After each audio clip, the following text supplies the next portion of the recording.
Cinema Podcast, part of a film society for the initiated, people who love to discuss cult, revival, and classic films and film history.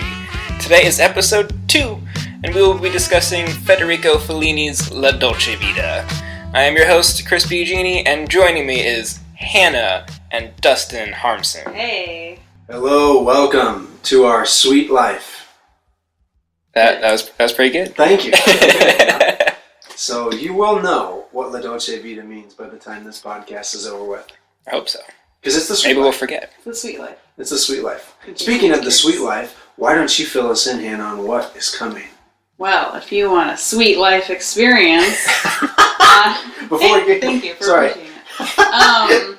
On October 4th, if you like seeing movies with people at Vaudeville Muse downtown, you can see Texas Chainsaw Massacre 2. At Two chainsaws, Too Furious. There are far more chainsaws than 2 in the Texas Chainsaw many. Massacre 2. You got your Dennis Hopper. You got your Tobe Hooper directing. You got your Bill Moseley as Chop Top, my favorite. Got Stretch. Got LG. LG. The little fry houses. Darling.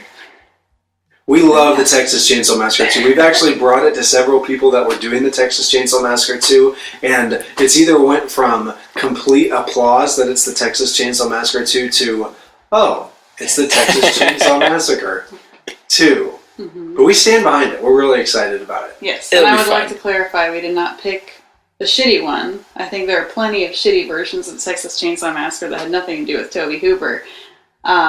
This is intentionally campy and different from the first one, and I stand by it. The Texas Chainsaw Massacre has been massacred over the years. Let's just put it that way. Oh. Thank you very much. Should we get on topic? Should we start talking about what we're here to October discuss? 4th, come check that out. That's our first little promo info there. And we are talking about a film today which couldn't be further away from the Texas Chainsaw Massacre 2.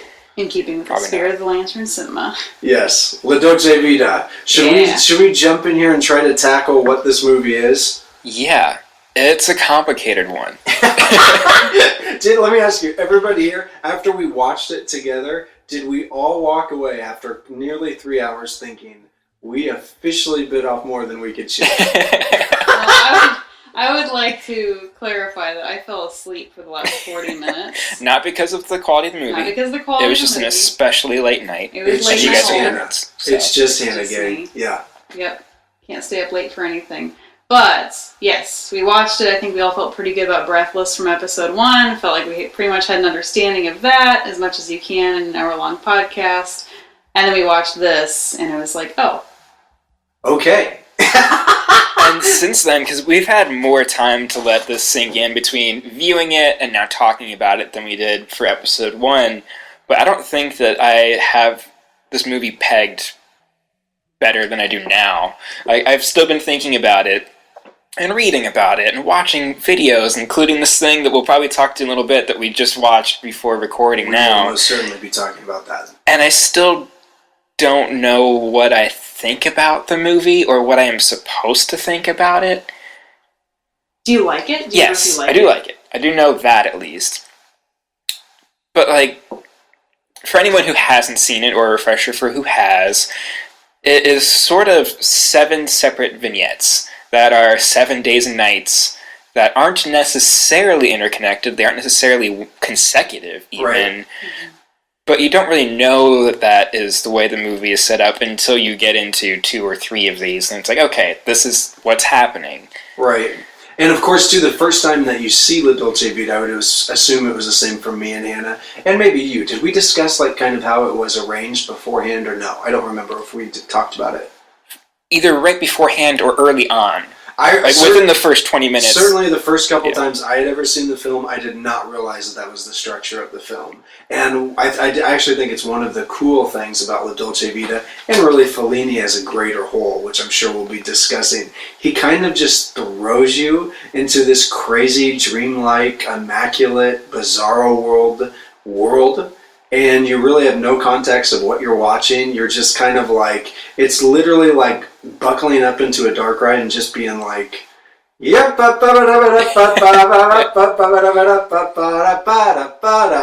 And you kind of just experience it.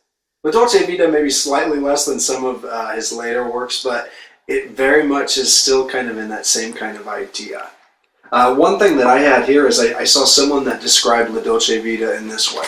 It's a 3-hour tragicomedy about people frantically trying, without much success, to stay entertained. I think that's pretty accurate, especially I'm thinking of the last scenes. So for anyone who hasn't listened to episode 1 of the show, we do talk spoilers. We are going to be going in depth a bit. So if you haven't seen this movie from 1960, and I hadn't, I don't blame you, but we're going to spoil things. Still worth watching. But the final vignette has this weird, bizarre party. I'm probably going to say the word bizarre a lot because I think that just applies to this film very accurately. Where it's, oh hey, entertain us. Like it's just a bunch of these people all asking or forcing each other to do weird things just for the sake of entertainment. And it's this woman who like just got divorced, strip teasing, and just the lead character like kind of wanting to orchestrate a weird orgy that nobody else wants to be a part of. It's just like this over the top, oh hey, we're all bored either with ourselves or our lives or with what's happening or whatever. Entertain me. Right. Yeah. Well, and something else too, I feel like we should probably discuss like who are some of the characters. Maybe that's not even worth doing because essentially the film revolves around one main character who throughout the whole film barely interacts at all, really. Like he interacts with different people, he's talking to people, he's doing all of that, but it's not in really any great depth. It's not like throughout the film that you get this entire, like huge arc of this character. It's kind of like you see, and his name is Marcello, who's amazing throughout the character Marcello and actor's name. Yeah. Which to me, that actor kind of is the voice of all Fellini movies. I've seen 2 of his movies. He's the lead in both of them. So. Yeah, and his voice is like just this rich, deep Italian voice, and I love it. Yeah, he's got the suave hair. Like he just kind of he looks the part. Yeah, he looks like a cool cat for sure. But essentially, you kind of watch him go throughout all of these vignettes, and then kind of like what Chris is talking about when it gets to that end part, it's like everything's went off the rails. I don't know if you really ever sympathize with the character throughout the movie. Would you say? What do you think, Anna? Do you sympathize with Marcello? Well, I don't know.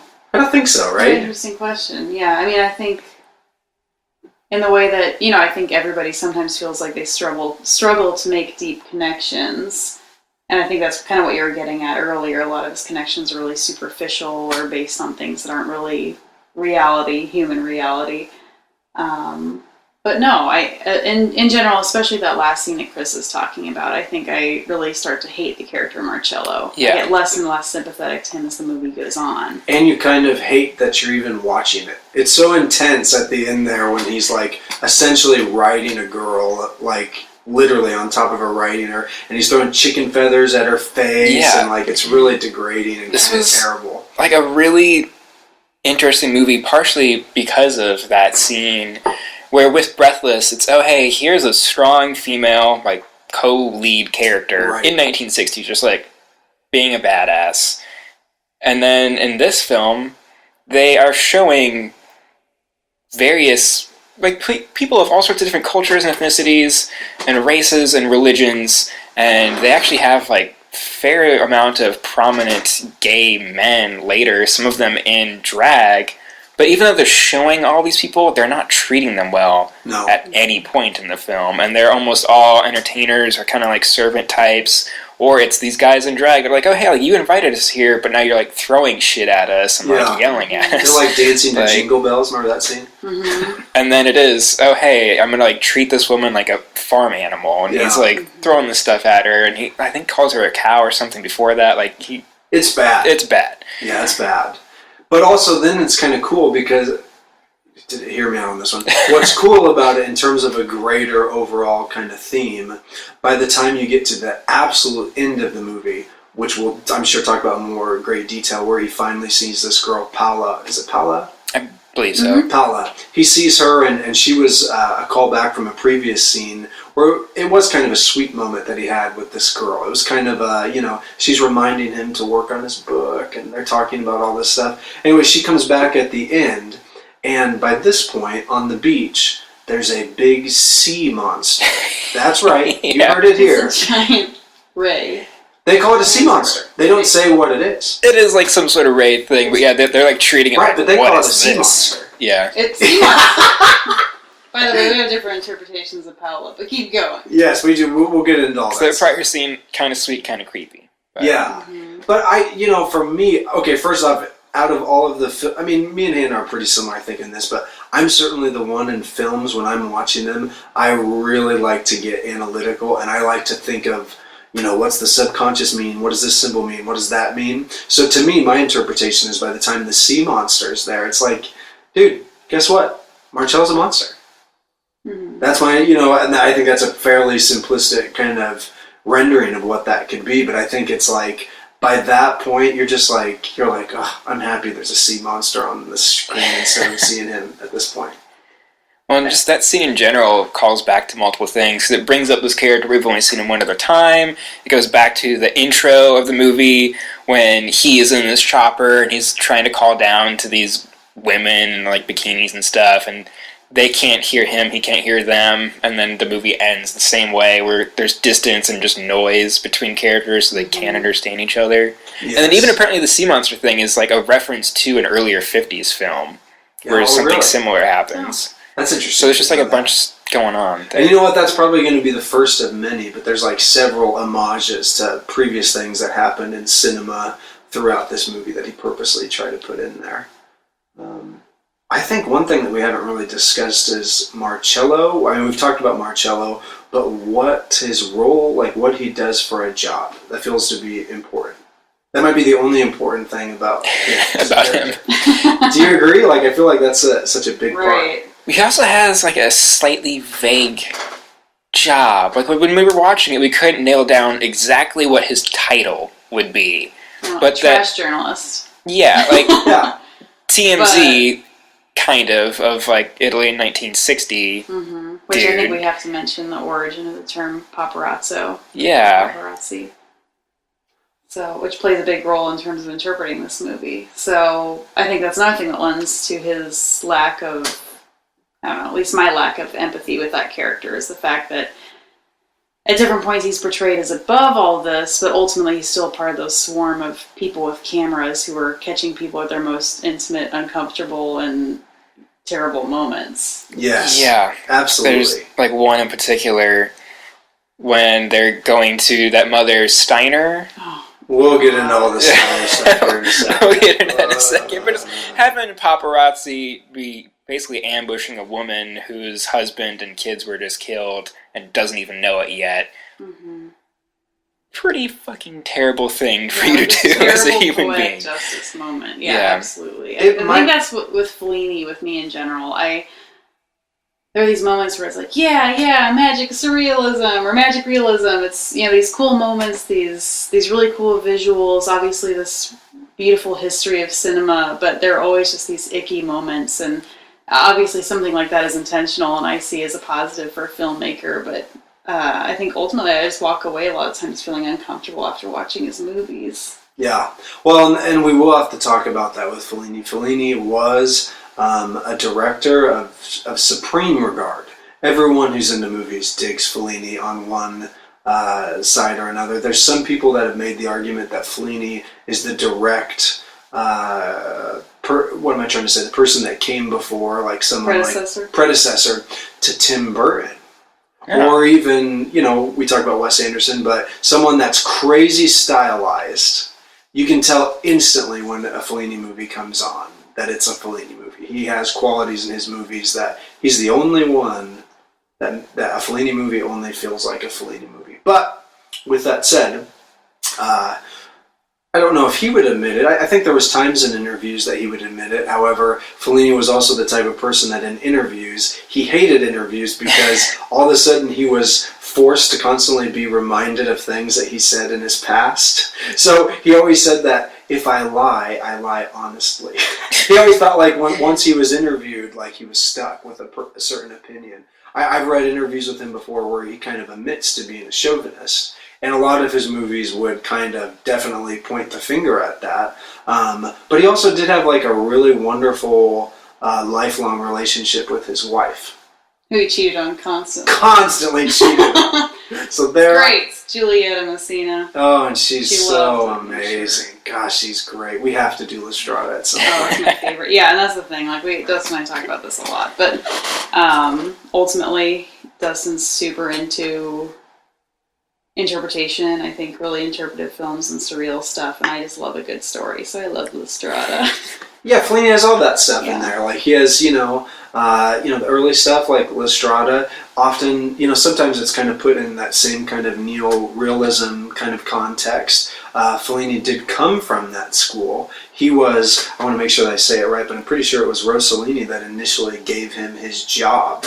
So he was a part of the whole neo-realism thing to start off with, but there just came a point where he kind of broke away from that. Well, wasn't the break La Dolce Vita? La Dolce Vita is the break, yeah. Mm-hmm. Because at that point, it goes from looking at Rome post-World War II, directly World War II, where it's like, everything sucks. Our city's completely, basically blown up. It's a nightmare. Like bicycle thieves with Yes. screens. Yeah. To La Dolce Vita, which I didn't, even this last time watching it, it took some research, and I was like, oh, of course, yeah.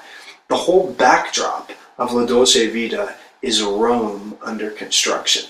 A lot of the scenery that's taking place are it's at apartment buildings that are being reconstructed. Yeah. All of a sudden, Rome went from being Roma to Roma. Like it's like everything's exciting, and it's all about kind of the rebuilding of Rome as a city. Yeah. So even the opening shot that you're talking about. Does someone want to briefly describe the opening shot? It's insane. Anyone? I'll take it if no one else wants to. Chris kind of mentioned the parallel plot thing with the girls at the beginning and the ends being unable to hear. Essentially, Guido. Sorry, God, we'll probably do that a few times. He's the same person to me. Marcello's in a helicopter following another helicopter that is toting around a ginormous Jesus. Yep. And Which flying is pretty just low awesome. sometimes. I'm pretty Like, just low. swinging by ruins and stuff and just be like, yeah. And that's the thing. He's flying. Jesus, as in Jesus Christ, is flying. As in through- Jesus H. Christ himself. Right. Capital H. Yes. He's flying through Rome, and you're seeing old Rome, right? That's the whole idea. You're seeing the Colosseum, but it's also it's in a helicopter. So it's this huge technical advance plus this ancient Roman. So that's essentially what it is. There's a whole nother interpretation of this movie being about technology, which I don't think we necessarily need to get in so much, but there are a lot of moments where it's like, they're using recorders. Obviously, all of the cameramen going around taking all of these photos. So, the advent of kind of this mass media throw-up brigade is kind of like, that's what this movie's about, right? You're talking about paparazzi, his toady, his second in command, whoever is with him all the time. Yeah. What's his name? Paparazzo, right? Paparazzo. Yeah. Singular paparazzi. Yeah. So which is what that name came from, right? Paparazzi? Yes. Yeah. It's weird to think that a term like that was derived from a character name, but if that was ever going to happen in a movie, like, this would have been it. Mm-hmm. Because of the role that character has, and then the others like him, and just, like, how manic and kind of crazy certain scenes are in here. Whether it's with them trying to take pictures of the actress and stuff at the airport, and they're just stumbling all over each other and tripping on each other and just don't care, to the two kids running around, just having everybody in this wild goose chase, and they're just trampling each other in the rain. Yeah, for the vision There's just, of like, Mary. Yeah. Ugh. Did you guys, so much craziness. Did you know this? I didn't know this until, once again, just kind of researching this. Did you know that most of the events, might be all of the events from this film, were actually things that kind of did happen? Well, they're based on reality. They're based on reality. And even the filming of La Dolce Vita, apparently, all throughout this time in 1959, there was just like tons and tons and tons of spectators. This whole movie, the entire time, like as the movie was being filmed, there was paparazzo going around and like filming all of these things. I read that at the fountain. Will someone please say the fountain? Trevi Fountain. One of obviously the most famous scenes of all time with Anita Ekberg going into the fountain. There was apparently 1,000 bystanders watching as that scene happens. Yeah, which I believe, because I've not been to the Trevi Fountain, but I would imagine there's never not a time where there aren't a million people around it. Yeah, it was a very touristy place when I was there like 10 years ago. So there's some meta action going on with the movie where it's reflective of Italy's history and economic boom. Well, after World War II, there's, just the culture of Rome and human behavior in general. People are reacting to the film the same way people in the film are reacting to media events. And then, that's something that Fellini must be so interested in, because then you have 8.5, which is all a meta reflection of the filmmaker's process. Right. So it's obviously something that he's concerned with in his filmmaking. I had also, I guess, during that time, we were kind of talking about his past with Rossellini and talking about some of his earlier films, La Strada, which, like we kind of talked about, they're significantly different in tone. There's definitely a plot to hold on to. There's no 7 anything. It's just this happens, this happens, this happens. It's still wonderfully poetic and beautiful, but it's done in a much different way. But by this point that La Dolce Vita came out, Fellini was like one of the most talked about filmmakers in the world. In Italy, he was like a megastar, and he was actually a part of this world.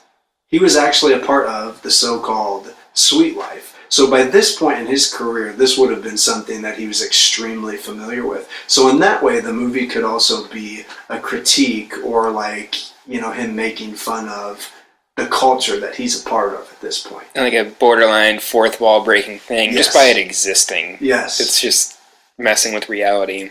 Well, and he obviously really connected with the Marcello actor quite a bit too. So I wonder if he himself kind of put himself, if there's a little bit of replacement. I wonder if there's an autobiographical context with it as well. Just one interpretation I guess I have. Yeah. Should we start going into some of the different in some ways it seems like that's the only way you can talk about this movie. It's just people's interpretations or how you feel. And because the movie is about detachment. Like, that's one thing that most people seem to bring up and agree on, and just watching it, the way characters interact with each other, or sometimes don't really, everybody is just detached.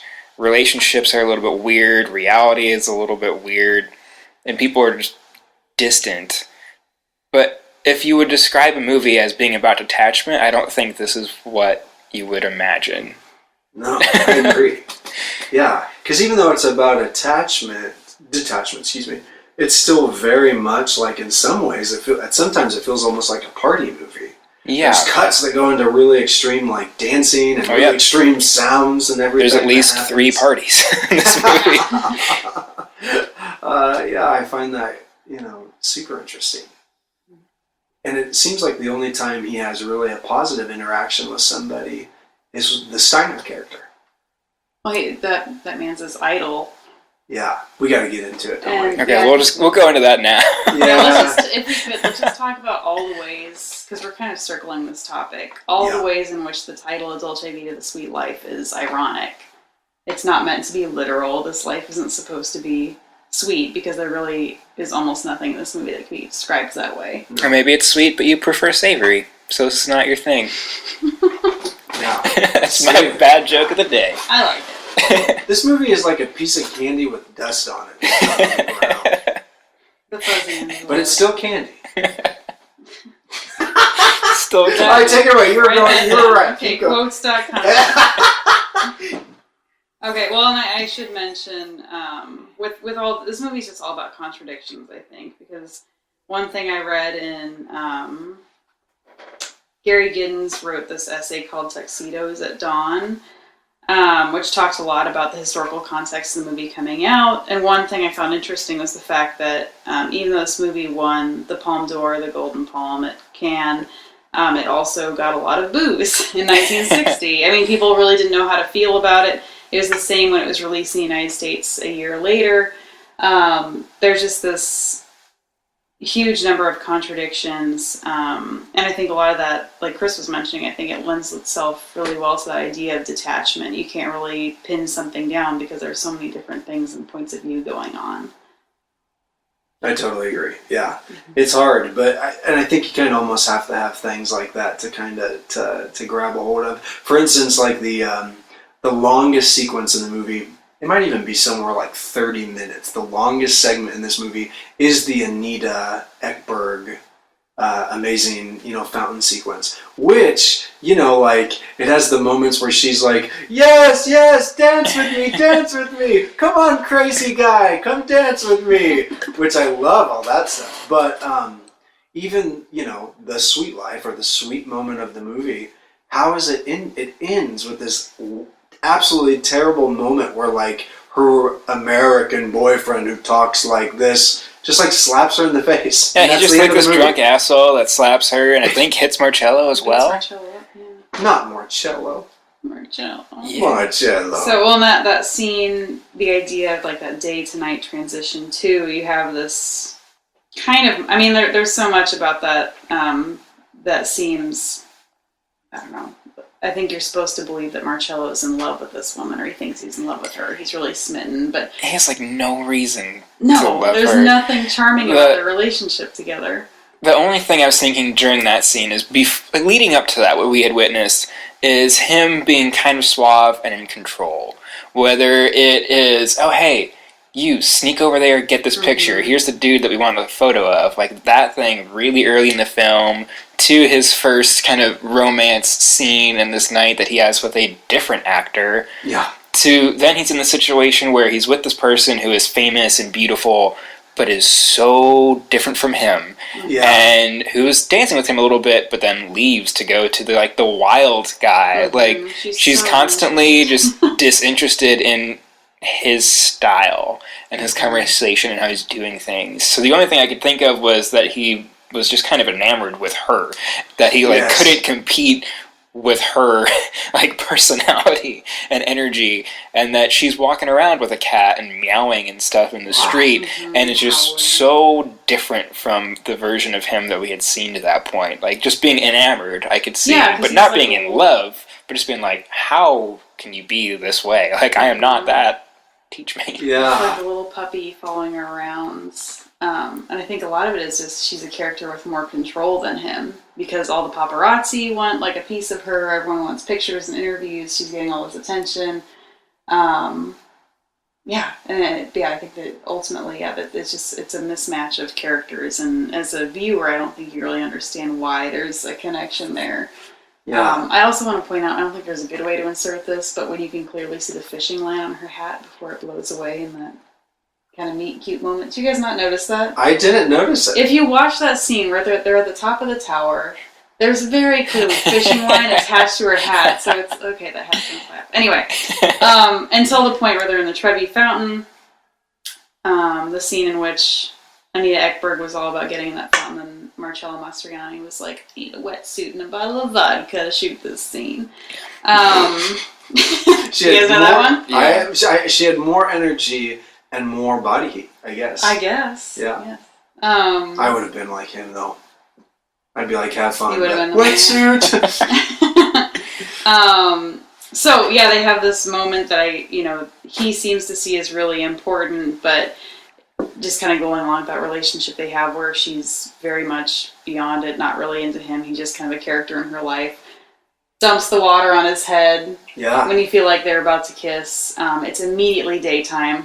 Yeah. And that's almost the last moment where Marcello has any real, idealism or... Totally. Well, and we failed to mention, but throughout the whole movie, even though he's having various relationships with other women, he is very much taken by another woman named Anna. That is just constantly downplaying that he's terrible engaged and just being this terrible, shitty person all the time. And we're introduced to her by her attempting to kill herself. Yes. And he's like concerned and takes her to a very strange hospital. Yeah. But generally is like blaming nuts? her for like being crazy and for doing this. It's like, why would you do this to yourself? Why would you do this to me? And just like I'll let you die clearly next like time. doesn't really care about her at any other point in the film. Well, and even at that point, remember he calls that Madalena. Yeah, right. right away. He's like, oh, sweetie, I love you. I'll be right back. Leaves from that really weird table. Yeah. And then he goes and calls, that woman he was just with.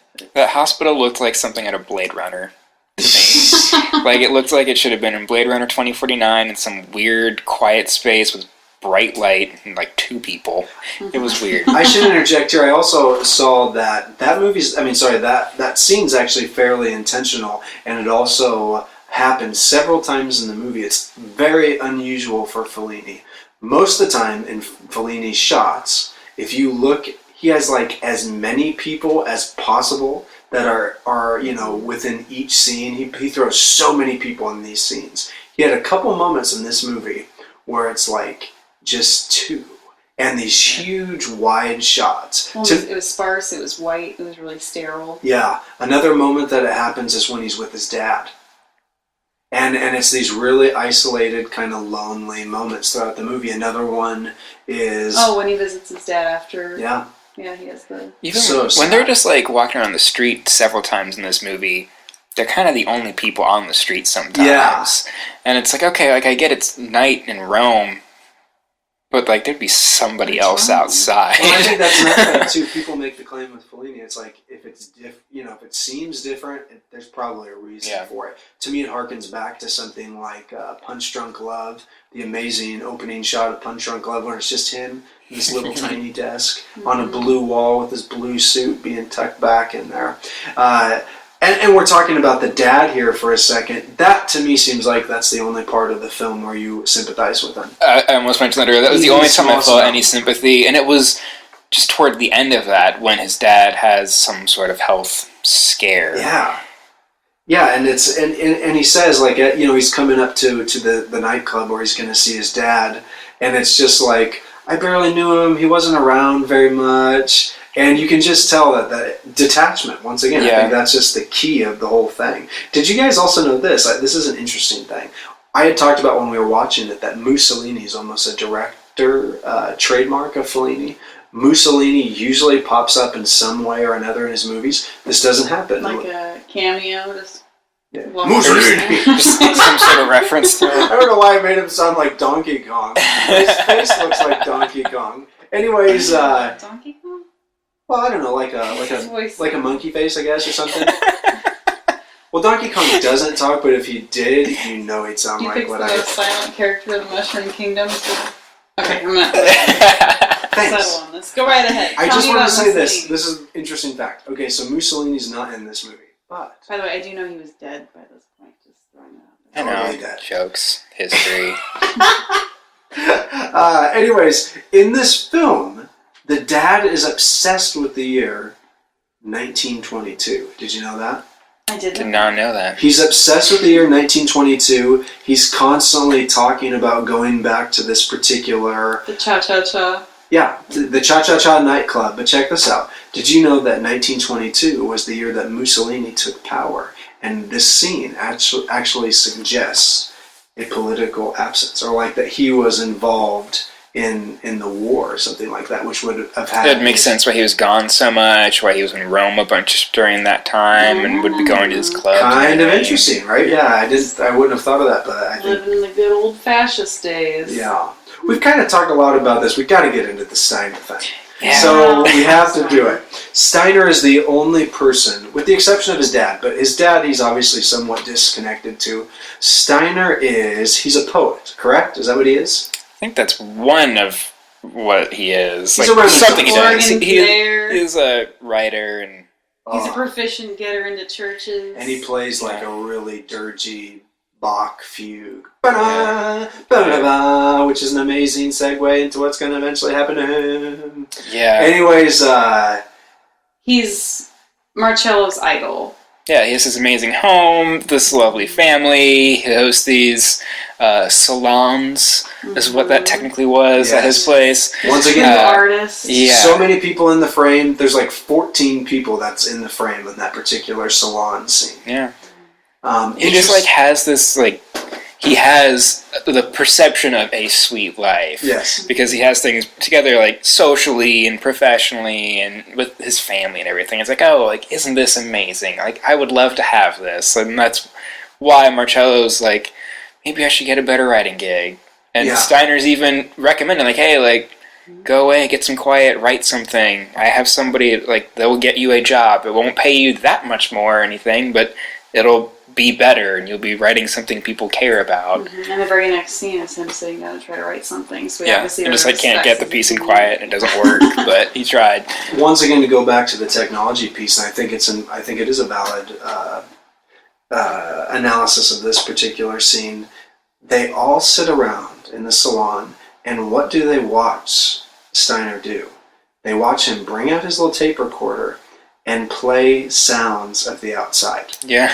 Mm-hmm. Technology, once again, playing a part of it, but there's obviously some kind of detachment that's taking place there, that to appreciate the outside, he's doing it through the means of some whatever technological new thing that's happening right there. Another thing that happens during that scene, the kids come out, and the girl says something. Does anyone remember what the girl says to him?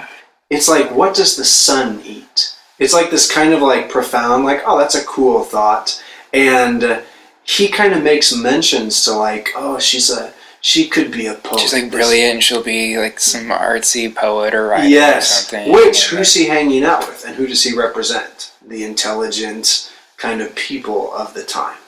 And then the next scene, which is unbelievably, undeniably sweet, he goes in and he's like rubbing his kids' heads.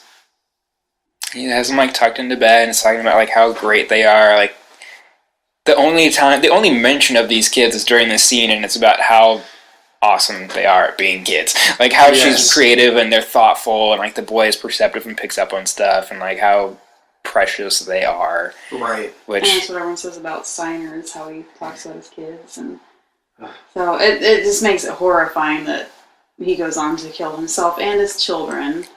And definitely you really don't see it coming. A dark turn that I was not anticipating. No, and it makes you want to throw up. I hate even talking about the scene. Obviously, it's really important to the movie.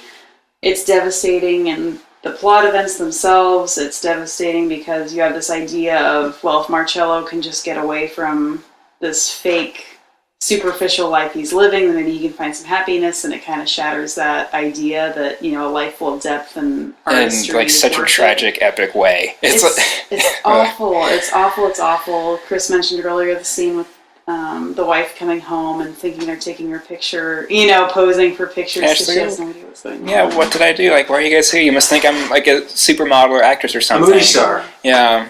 And then, I think, and obviously it's intentional, the paparazzi, it's like a swarm of bees. It's like yellow jackets. Like all of a sudden they're coming out of each way, and who's the only person that can talk to this girl? And it's Marcello, the person that kind of represents all of those people. He kind of takes her aside, and he does the right thing in that way to try to. It's almost like he knows what they're going to do. They do not care. Yeah. About how she's going to take this. They just want the photo. And after this scene, what happens? Marcello's the sea monster, right? Like after that, it's all over. Much. Like he's no longer a good character whatsoever. It's almost like his ideal is completely just shattered, and he's done. Something I hadn't really considered until now is, especially in the earlier scenes when he has the paparazzi with him, he's kind of directing people. But then there's a shift, like with this scene, where he's telling people, hey, back off. They're not listening. Like, he is no longer in control of the monster that he has helped create. Like, they're doing their thing, they're doing their job, and he and this cop have to, like, get her into this car and try to get her some peace and quiet and be away from them. But he's no longer able to just tell people when to take photos and where and what of, or when to not do that. They're just doing it. Well, I think it does go, once again, the restraint of Fellini at that moment, where he just basically, he doesn't show you what the conversation is. Yeah. You just you know that the conversation's absolutely terrible. It absolutely doesn't matter what's said. You, as the viewer, at that moment and for the rest of your life, are kind of stuck with that. I think it's one of the most haunting scenes ever in a movie. It's brutal. We watched it this time, and I think both me and Hannah had a moment of like, oh no, he kills his family, doesn't he? We totally forgot, and I think one of you had remembered like earlier in the movie and like made a comment, and then made sure to like not say anything so I would know what's happening. But there was a moment where it's like, oh wait, I just remembered this thing about him. Mm-hmm. Yeah. Oh, it's brutal. It's awful. Hey, I just real quick, I think we're doing we kind of went into this saying we didn't understand this. I think we understand this movie really well. I'm really impressed with it. I think we're doing a good job just piecing it together. And you can send any corrections to the Lantern Cinema at gmail.com. And we may or may not read that. Now that I said that, the illusion of our, proficiency might be shattered. No, I'm just kidding. That's okay.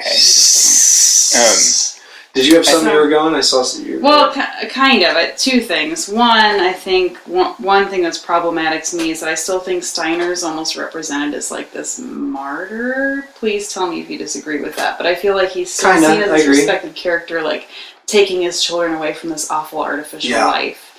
So let's put that on the table. And actually, the other, he's based loosely on a real person, a poet. Named Cesare Pavese, or Caesar Pavese.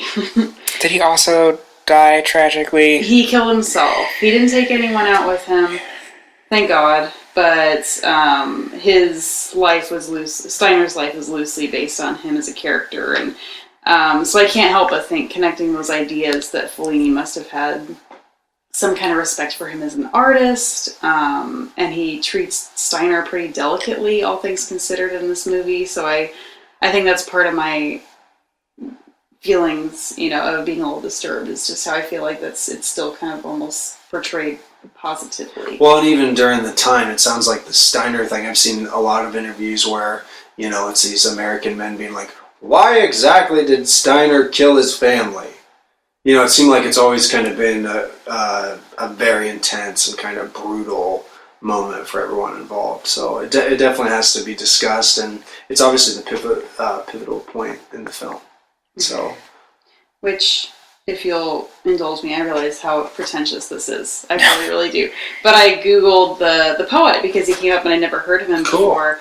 And there was a poem called "The Cats Will Know," where I found a couple stanzas that connected to this movie, I thought, in kind of a strange way. And I thought, well, Fellini must have read this one. So keep in mind, this is the English translation, but there's one stanza in the poem, "The Cats Will Know," that says, "There will be other days, there will be other voices, you will smile alone, the cats will know. You will hear words old and spent and useless, like costumes left over from yesterday's parties." Skipping down a bit, the last stanza. "There will be other days, other voices and renewals. Face of springtime, we will suffer at daybreak." Wow. That is kind of the synopsis of this movie. Even with it ending kind of at daybreak on a beach. Yeah, wow. And multiple times throughout the movie, that's almost the theme. And there are cats. Yeah. There are cats. There will be cats. There will be cats. And they will know. Man, that's intense. Yeah, so, Steiner's, it's just a brutal part of the film. One thing that I wanted to say, at this time, Dolce Vita also has an interesting history, because I've read things that after this point, Rome became once again the coolest city of all time. This movie represents the commercialism of Rome as a city.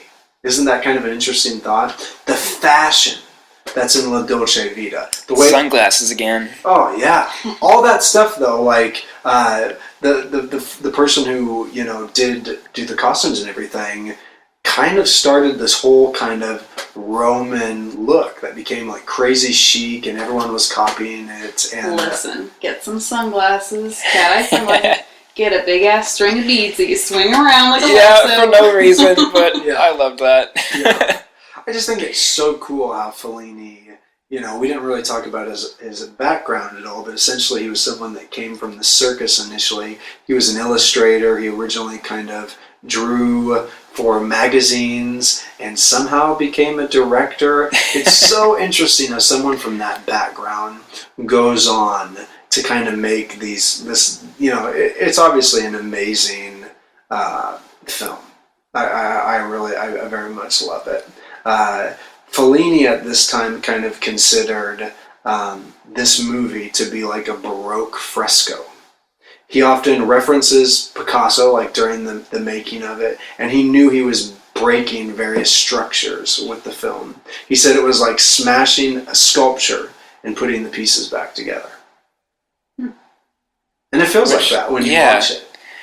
And about the time thing, about the cycle, I think narratively it doesn't make sense for these to actually be interconnected 7 days of a week most of the time, because it'd be a hell of a week.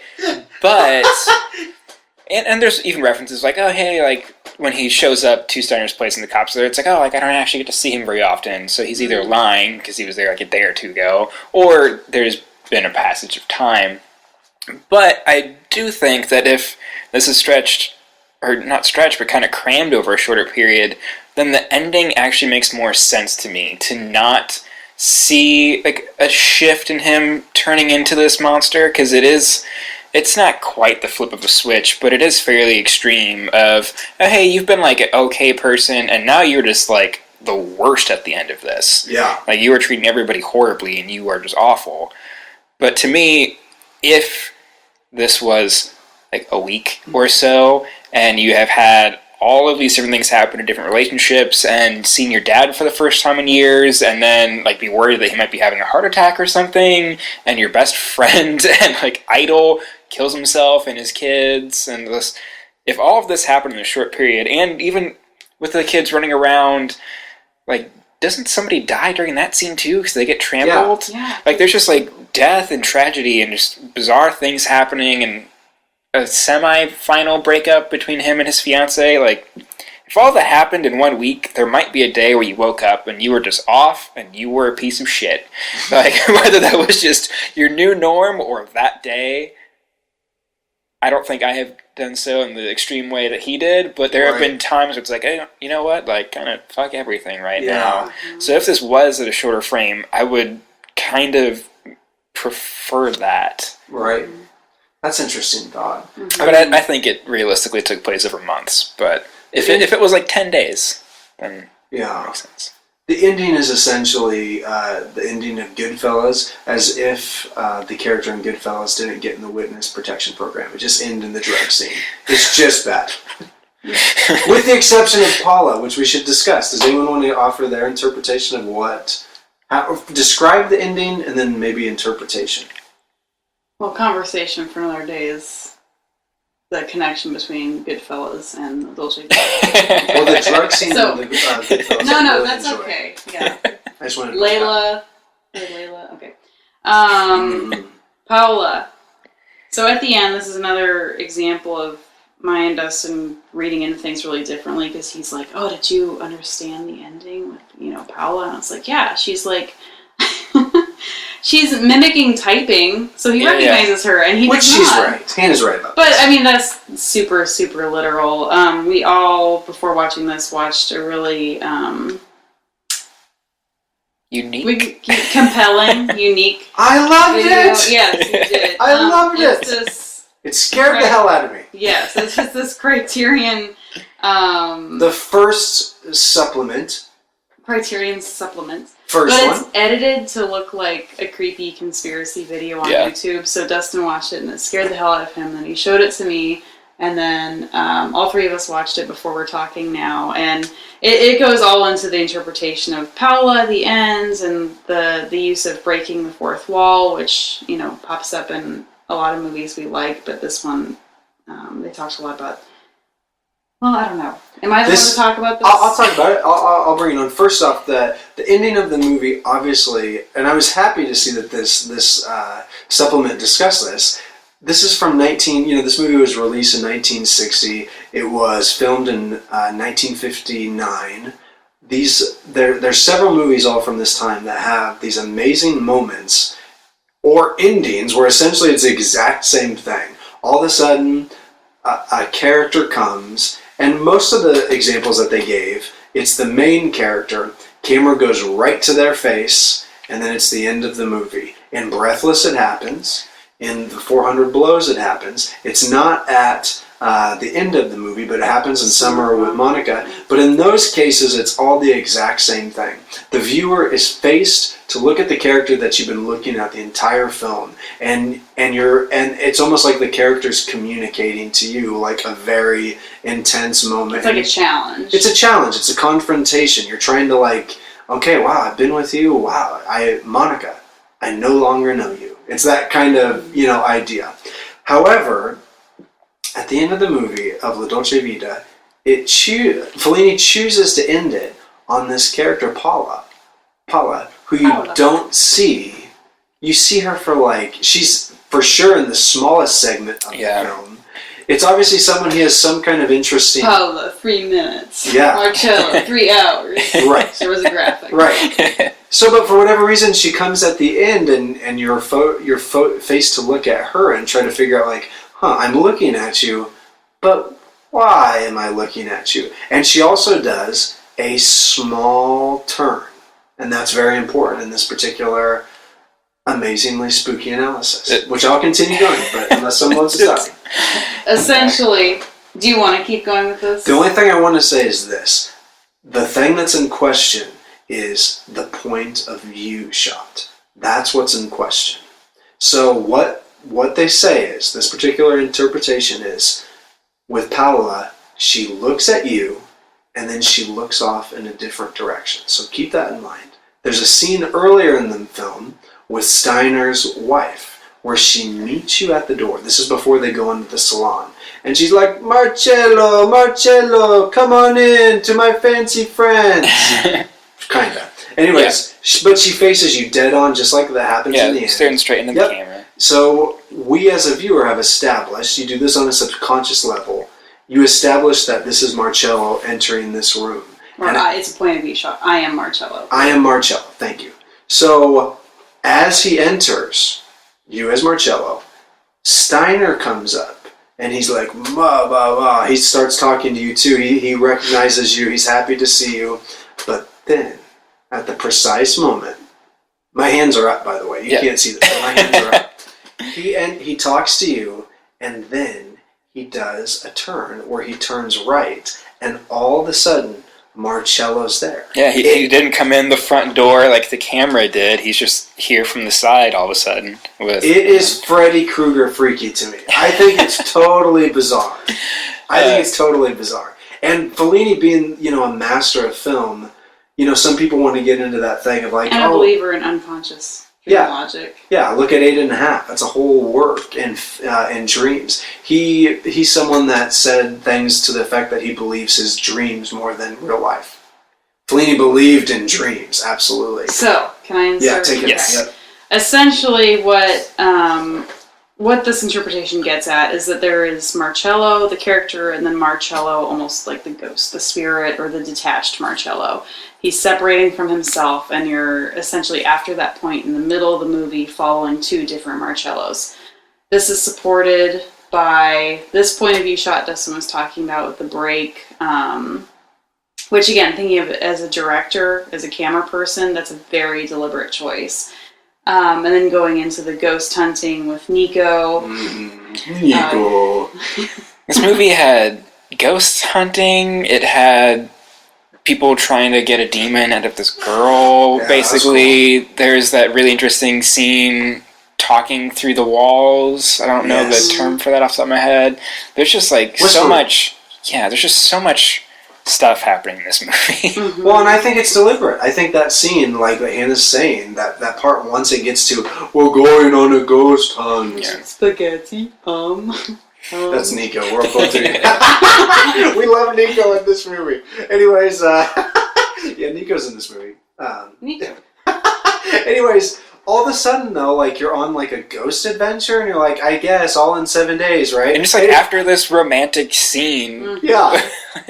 And also, okay, so what's the name of the girl from the beginning of the movie that's not Anna? Blanking. Yeah. She's the prostitute, right? Is that what she is? She's the prostitute? She's an actor. Oh, she's an actor. Sorry. Yeah. Actor. Socialite. Sorry. She's not a sex worker. But it's someone that he loves, right? Like, he has some kind of relationship with her. She's kind of in that same category. After her, anyway. Well, they kind of have their last scene together. Yeah. And she's like, you stay here, Marcello, and I'll go up here, not where you're at. Yeah. She goes up and she starts talking to him, and he's kind of in this whisper room. By this point, he's obviously he's detached from some kind of feeling. My interpretation is that the romances in his life at this point are over. He's by himself in this scene. Once again, goes back to that wide shot with just him in it. But then after that scene, so I love that scene. I think it's a beautiful scene. Then we're into this weird scene with this lady where she just pops up once again right in your detached Marcello other spirit face, just going, I've been expecting you. And I think they have sex. I thought they did too, but I was like, why right now? But yeah. This is a wild theory, guys. I don't think she says it next. I think it's... She has. It's not that? You're being like crazy eyes. Sorry. Yeah. I get really excited about this. I like the spooky stuff. Well, she says, like, what a coincidence. You're right. I'm sorry. Yep, that's it. Which, the really scary conspiracy-sounding video is like, was the coincidence that the ghost found her? No. That's just what my head sounds like, by the way. You're making fun of this guy's voice. That's my thing all the time. So long interpretation short. In the end, the idea is that Paolo's looking at the disembodied Marcello. And then also Marcello who ostensibly is finally freed from whatever. Yeah. And in this interpretation, they said at this point of Fellini's movies, he's off the rails. The next movie's 8.5, and it's crazy. Great, but crazy. It's definitely, psychological. It's dream logic. It's all that kind of stuff. And this movie also is the first film of Fellini's that has a supernatural flavor to it. It's something that he would constantly, go back to. Juliet of the Spirits was after 8.5, I believe. And then Satyricon is wonderfully spooky, and then even Roma has moments of similar kind of things. So he was interested in the supernatural, and I love that whole sequence in the Dolce Vita. It's funny, I have two thoughts on the end that are not that mind-blowing. The first, I don't think she even directly looks at the camera. Like, she's looking across from him, and then as we see him break this conversation, he's walking away and then at an angle. She looks at him and then is just following him. Sure. Going, like, by the camera, but, like, not at you, as directed as a couple other moments that they even cut to in this video that we watched. Like, she's not just straight into the lens. And there's a lot of I'm just like, too. They're focusing on her, but she's just, like, looking at this dude walking away. I don't know. Maybe I should be thinking about it more, but I'm just like, whatever. But then I think that part of why she's focused on there, or why she might be, or why it's kind of interesting, is that we have seen somebody longing for the sweet life for 3 hours and then having that just be shattered and him being broken at the end. But she still wants that. Like, she is young and innocent and hasn't gone through all this, and like clearly had some sort of connection with him. He was being slightly creepy, a couple of comments to me when she was at that cafe that she was serving, but it also seemed like he somehow gave her like a confidence boost, and was like, oh hey, like, I am pretty. Maybe that's just me being a shitty dude trying to figure out why this like 14-year-old girl would even care about seeing this guy again on the beach. But she made some sort of comment about like receiving a compliment during that scene, and then is smiling when she sees him later. Mm-hmm. And he's on a beach with this like crazy party happening. So me being like a high school kid, I'd be like looking up to this dude, like, oh, like I barely know you, but you seem to have some cool life. Like, I want that. Mm-hmm. And then if there was a sequel to this movie following her, it'd be, what terrible shit's going on in your life that's going to crush your dreams? Like, which, okay, maybe this is more, I don't know if we want to or have time to get into this, but I was trying to look up before, are she and the lady doing the striptease who just got divorced dancing to the same song?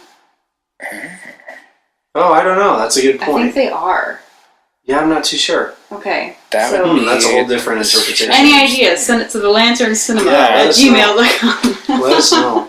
Something else we haven't even discussed is, we're talking about Palace so much, but I think obviously this is a very superficial, just on the surface kind of analysis, but his interactions with her during that scene. What is it? His hands are up. I can't hear you. I don't know what you're saying. Which obviously I think Hannah's interpretation is certainly the one that probably has the most evidence of what they're saying. She's typing. Yeah. Reminding him of... Yeah, remember, I was the one dancing when you were typing. And he's just like...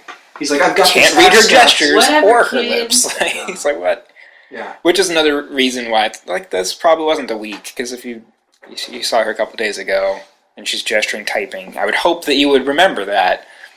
But you've also had a crazy week, so maybe you wouldn't think of such a small moment. I handled that week know. exactly like he did. Yeah, if it was a week, I would probably be similar. Well, but if it was I 6 wouldn't do it the same way of You would writing be some writing woman. and feathering Sorry, everybody. But I like- would be a strange, drunk, depressed mess that's just hateful and angry at the world at the end. I would just be a shitty person, I would but certainly not wear in the that same white way. Oh, with that ascot. I love his outfit all throughout that movie. Guys, did we do La Dolce Vita? I think that we have... is there anything else that anyone wanted to say? I think we've nailed it. I think we're good. Got the ghosts, got the clothes, got the magic realism. Of course, there's still stuff that we're probably forgetting because it's a huge movie. 3 very hours. detailed Oh my God. movie. You will never get tired of La Dolce Vita. That's the great thing about Fellini movies. Any movie that you can have this long of a conversation and know that you didn't quite nail it, that's a good movie, as far as I'm concerned. I love films like this where it doesn't give you the answers. You have to go home and think about it. I think I could watch it 10 more times and have a different experience every time.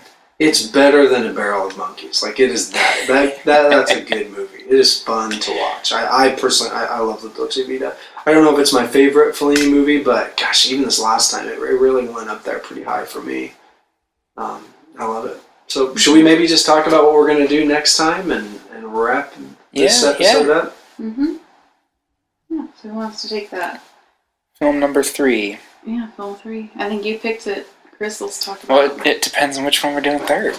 We're doing that's right. I think let's- I got a "You're the Boss" applesauce message earlier, so it might be up to me. We'll be talking about, with all of its complications and all of its Roman Polanski issues, we'll be talking about Chinatown. Yeah. Right? Are we good with that? There's going to be a lot to unpack with Chinatown. And I think it's good. We're going to talk about Chinatown, the good, the bad, the ugly. And there's a lot of ugly. Yeah, and it's not a happy ending. We won't say what we're going to do for October yet, but it's going to be awesome. It's going to be downright... I'm not going to say satanic, but I'm going to say it for the purpose of now. It'll be downright satanic. More Egyptian. Well, don't give it away. I'm not. Okay. So we'll be talking about a couple more movies.